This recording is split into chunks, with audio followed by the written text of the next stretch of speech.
రెండు తీసుకుని స్వామివారికి నివేదిస్తున్నట్టుగా భావం చేసి అలా చూపించి మళ్ళీ అందులో పెట్టేసుకోండి. అలా చూపించి అమ్మా చక్కగా మధ్యలో అడ్డుదల పెట్టి చక్కగా అలంకరించేటువంటి అమ్మవారిని వెదురుబట్టలో కూర్చోబెట్టి వివాహ వేదికకి తీసుకుని వస్తున్నట్టుగా భావం చేసి నమస్కారం చేసుకోండి. అందరూ కూడా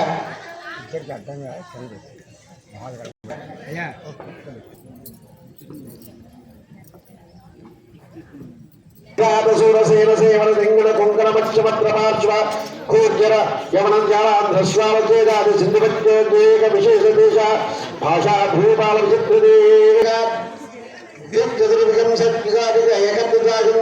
మహాప్రాణాయామకాలే వదిలిపెట్టి అమ్మ అందరూ కూడా చక్కగా నమస్కారం చేసుకోండి. అమ్మవారికి అయ్యవారికి కన్యాదానం జరుగుతుంది. ఎలా జరుగుతుంది? మేనాదేవి నీళ్లు పోస్తుంటే హిమవంతుని చేతిలోకి నీళ్లు పడి హిమవంతుని చేతిలో వచ్చే పార్వతీదేవికి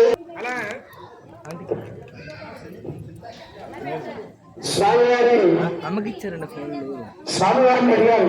ధర్మేచ అర్థేచ కామేచ త్వయేషానాతిచర్య అంటే స్వామివారు చెప్తున్నారు, ఈ లోక కళ్యాణం కోసం నాతిచరామి, లోక కళ్యాణార్థం నాతిచరామి, లోక కళ్యాణం చేయడం కోసం అలా స్వీకరిస్తున్నాను అని చెప్పి లక్ష్మీనారాయణ ధ్యాన సావధాన నన మైకటలో కౌమారీ కలహంస గోవిద్రమ కైలాస శైలోద్భవ కేయూరం కమలాపతి కలసజ కుర్వంతు మాం మంగళం సుముహూర్తే సావధాన సులగ్నే సావధాన శ్రీలక్ష్మీనారాయణ ధ్యాన సావధాన గాంధీవ ప్రసారేషిత సస్య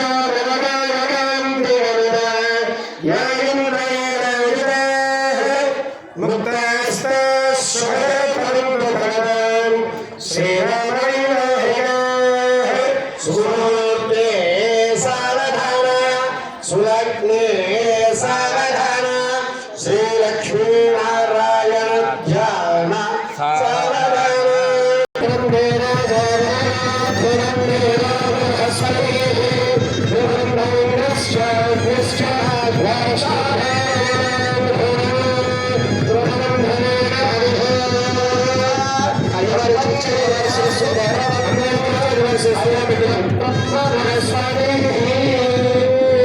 అందరికీ కూడా ఇందాక కంకణాలు పంపించినప్పుడు జీలకర్రలు కూడా పట్టి పంపించాం. అందరూ కూడా బాగా నమస్కారం చేసుకున్నారు కాబట్టి జీలకర్రలు అందరూ కూడా